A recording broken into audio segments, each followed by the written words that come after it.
Hello everyone, I'm Yusef Rich R. Isa of Grade 8 Courage.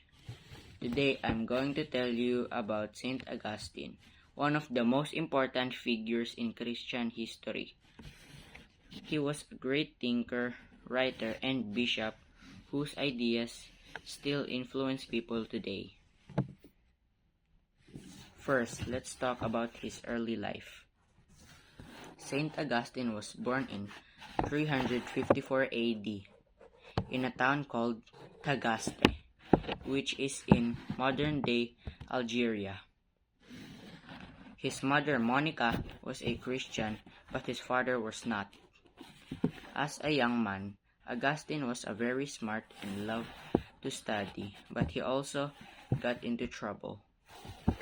He partied a lot and wasn't very interested in religion. Next, let's find out about his conversion to Christianity. Things started to change for Augustine when he moved to Italy and began to feel empty and confused about life. After a lot of searching and thinking, he had a big spiritual experience. One day, he heard a child's voice telling him to take up and read. He picked up a Bible, read a passage, and suddenly felt like he understood what he had been missing. This moment led him to become a Christian. Now, let's move on about his work and teachings. After becoming a Christian, Augustine became a priest and later a bishop. He wrote many books that are still famous today. Two of his important works are: first is Confessions. The book is about life and how he found God. It's one of the most autobiographies ever written. Second is The City of God.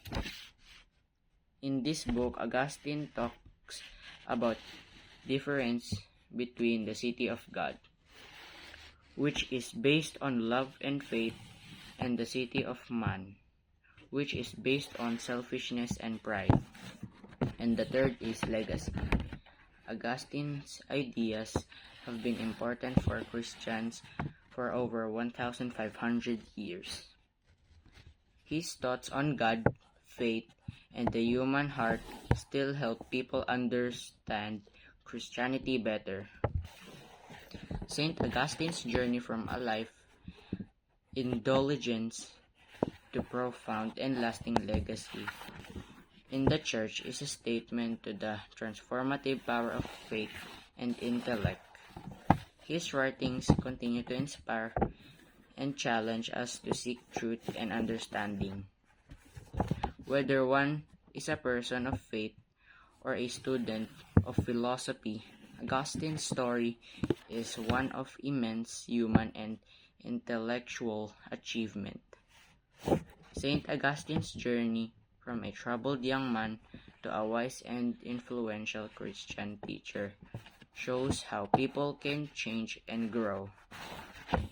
His writings continue to inspire and teach us today. As Augustine himself said, "You have made us for yourself, O Lord, and our heart is restless until it rests in you." Thank you for listening, and I hope you've gained a deeper appreciation for Saint Augustine.